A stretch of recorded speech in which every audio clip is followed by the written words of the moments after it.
So the SEC is going to pay to get their two new schools early. Should the Big Ten follow suit? You are Locked On Big Ten, your daily podcast on the Big Ten Conference. Part of the Locked On Podcast Network. Your team every day.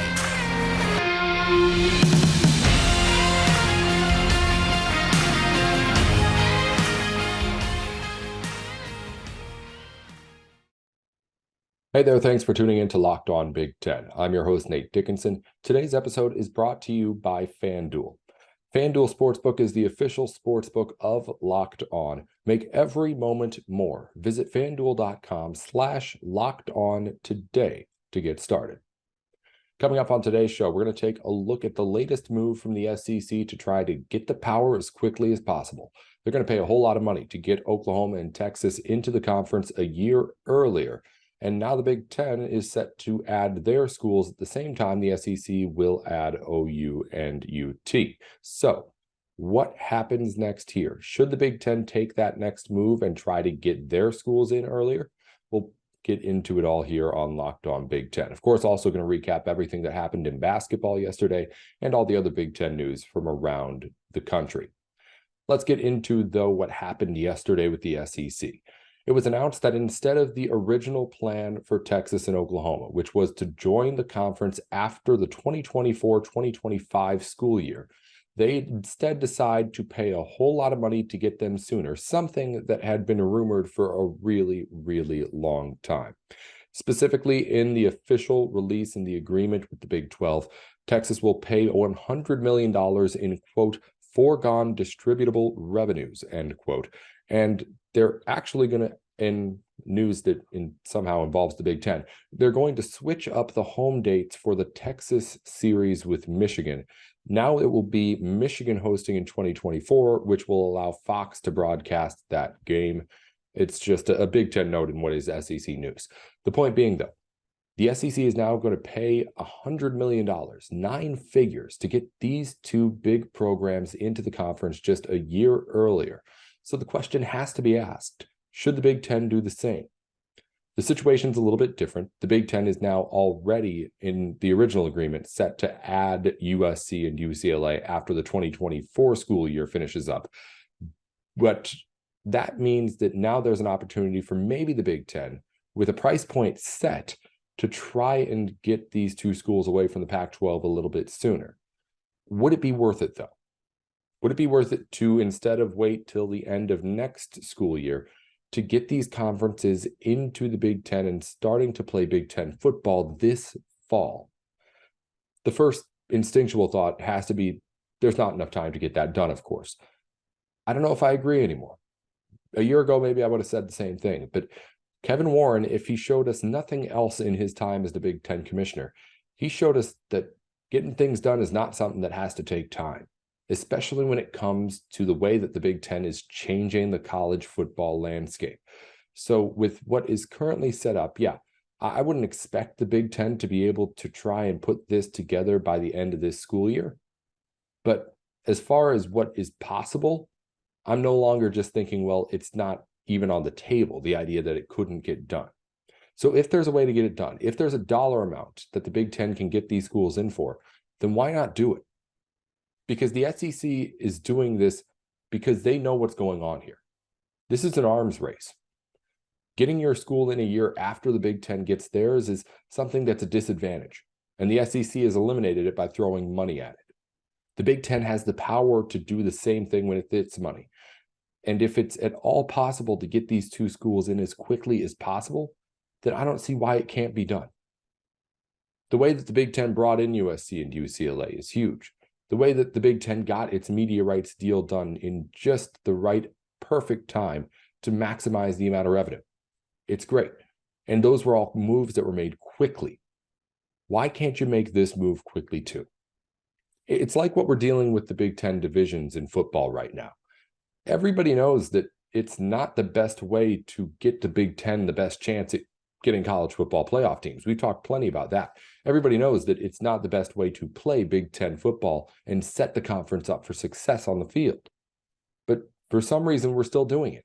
Yeah, we got plans to get rid of it. and it's going to go away. But at the same time, like, why did we go through this season with it if it seems like something that would be so easy to change? Bringing USC and UCLA in by the start of the football season is not the same thing. There's no doubt about that. But as far as what's possible, you have to think that it's at least possible at this point. And if we're going to go into this big race to get bigger, the Big Ten's going to have to keep up.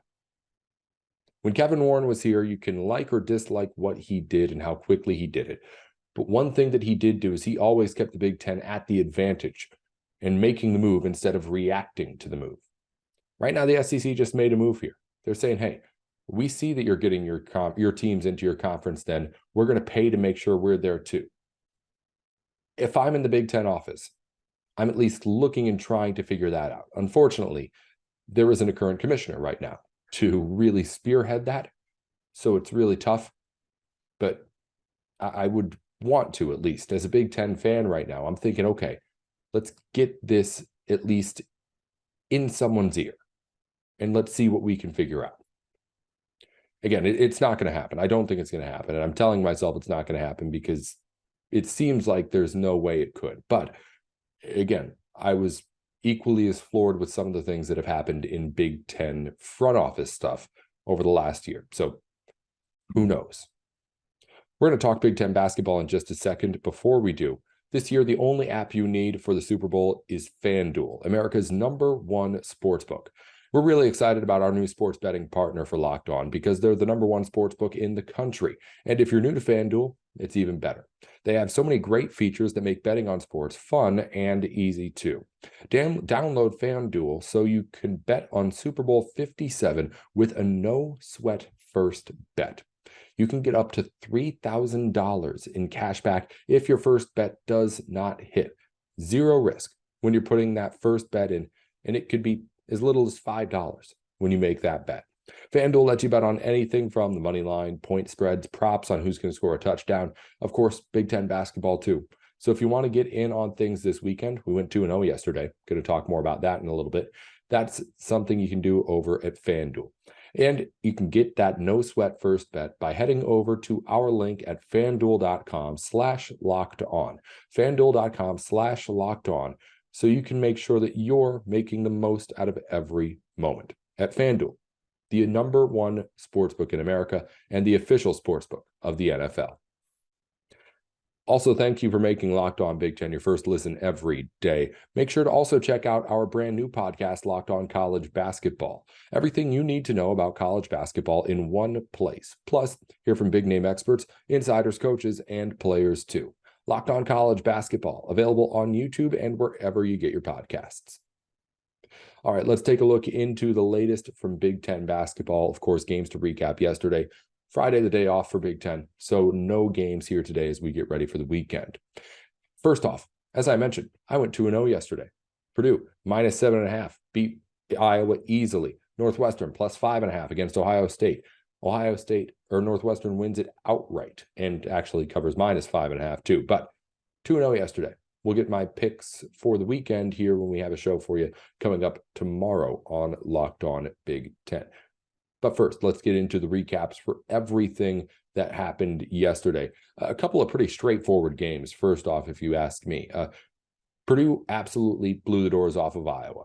Now, we mentioned that the only real chance I thought Iowa had at putting together an effort that was going to get them within the spread, within 8 points, was if they shot the leather off the ball. Is it leather? I think it's leather. Anyway, the point being, they were going to have to shoot the ball really, really well. And while they did in one half, they scored 52 points in the second half, which is what Iowa's been kind of doing as of late. That first half was brutal.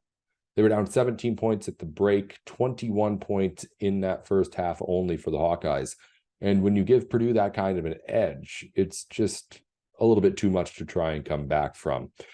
Give them a little bit of credit. They did cut it to 6 points with about 6 minutes to go, but I mean, that was the run. That was the run that got them kind of into the game, and they just didn't have much more. I think it was 13-2, the run that they had, and that was really all that you could ask for when you're facing off against this Purdue squad. They were just down too much and did not have quite enough to get back into things. The fact that Purdue's backcourt outplayed that Iowa backcourt is scary kind of stuff, because that's a veteran team in the backcourt that you're not only trying to run with offensively, but also that you have to go up against defensively too. And Iowa has the number one offense in the Big Ten, but not the number one defense by any means. But still, you got a couple of freshman guards in there if you're Purdue. Braden Smith, 24 points. Fletcher Lawyer, 17 of his own to go with it. Those are guys who are stepping up in big ways, time in and time out. And yes, they've had their hiccups, but overall, the fact that they have been able to run with that kind of an Iowa backcourt is outstanding. This is a game that Zach Edey should have just kind of taken over if you're thinking about, okay, how does Purdue win it?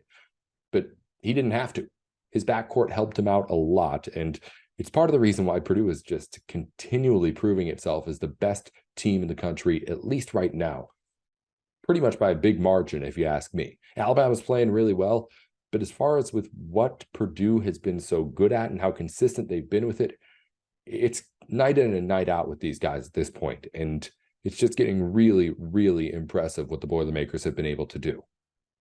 The other game from yesterday, Northwestern gets a road win against Ohio State. And I mentioned I thought both these games were pretty straightforward in how they ended, yes, but not necessarily in how competitive they were. Purdue, it was straightforward throughout. Boilermakers were going to win that game. This was close throughout, back and forth, back and forth, back and forth until the very end. The reason I say it was typical is because in typical Ohio State fashion, they just couldn't close. This game was tied up with about 6 minutes left to go. And then Northwestern just finished. They went on a little bit of a run, got some separation right away, and then from about 4-minute mark in, they kept Ohio State at arm's length for the most part. And that's been the thing that has plagued Ohio State throughout this entire losing streak. Buckeyes are now 3-10 in the Big Ten, by the way. They're, if you ask me, pretty close to no shot of making this NCAA tournament. So if they don't do something miraculous, they're looking at their season ending in a couple of weeks. And it's heartbreaking if you're a Buckeye fan, because if you've watched this team, you know that in these now what is 10 of the last 11 games losses, only one of those losses has come by double digits. They've lost to bad teams in a close game. They've lost to good teams in a close game. They lost to number one Purdue in a really close game to start things off when we thought that this was just a little hiccup for Ohio State. It's really, really weird to see the way that this team has fallen off, and I'm not sure what exactly the answer is, because it shouldn't be this bad. If Ohio State's not as good as we thought they were, fine. If Ohio State's not a tournament team, that's understandable too, but this team shouldn't lose 10 out of 11 games in the Big Ten bad. And there's just something going on where at the end of that game, the Buckeyes just aren't ready for it yet. And they haven't been ready for it all season. So it's about done with the Ohio State season as Michigan starts to come back up a little bit. But it's a little bit ironic because at the point we're at now, that Michigan and Ohio State are probably the most disappointing teams of this basketball season. A little bit ironic given what, of course, they did on the football field. As far as bracketology here, we do have an update. We have started using a new site, Bracket Matrix, to take a look at bracketology. They've got what is today a combination of 99 updated brackets that are ranking tournament teams from top to bottom. Here's where the Big Ten teams currently stand. Purdue's still a consensus number one seed across the board. Indiana's average seed among the 99 brackets is 5.06. That is up from last time we checked. Rutgers is at a 5.58. That is down. Illinois is down to an average of a 6.13 seed. Iowa's at a 6.79 seed, which is actually a little bit up. Maryland's up as well. They're up to an 8.18 on the average. Michigan State stayed put at 8.69 on the average. Northwestern is appearing in 94 of those 99 brackets. In the 94 they appear in, they average a 10.22. Wisconsin is in 30 of the 99 brackets, and Penn State is down to just 3 of the 99 bracket projections currently on Bracket Matrix. Again, head over to that site. It's cool. You can go take a look at all of the different experts and things that they put together and take a look at where everybody's at. Purdue only one of 2 consensus number one seeds across the 99 brackets, with Alabama out of the SEC. We're going to finish things up with Big Ten news here on Locked On Big Ten. We'll get right into it. Our Big Ten men's golf of the week is Michigan's Hunter Thompson. A congratulations to him. Also, a congratulations to all of the NFL players, or future NFL players, Big Ten players, headed to the NFL Combine. Michigan leads the way with 9 players invited to this year's Combine. Ohio State had 8. Penn State and Maryland both have 7. Purdue and Iowa both have 5. Minnesota, Northwestern, and Illinois get 4. Wisconsin and Nebraska 3. Michigan State 2. And Indiana and Rutgers both 1. That's 1, 2, 3, 4, 5, 6, 7, 8, 9, 10, 11, 12, all 14 teams, sending at least one person to the NFL Combine. Big Ten represented well. Still 20 less players than the SEC, but we won't get into that. Combine starts on March 2nd. Minnesota on the hockey rink has a chance to win the Big Ten regular season title this weekend. Regular season title up for grabs against Wisconsin of all teams. On the road, Minnesota has to win 2 out of 3 this weekend against the Badgers to take that crown on their own. They can, of course, still tie for the Big Ten crown with other scenarios. Speaking of men's hockey, the Big Ten has 6 players named to the National Rookie of the Year watch list. Michigan forward Adam Fantilli, Michigan State forward Carson Dorwart, Minnesota forwards Logan Cooley and Jimmy Snuggerud, Ohio State forward Stephen Halliday, and Wisconsin forward Cruz Lucius on that list. A whole bunch of really cool names, just seemingly in hockey in general, but across the Big Ten and hockey too. Thank you for making Locked On Big Ten your first listen every single weekday.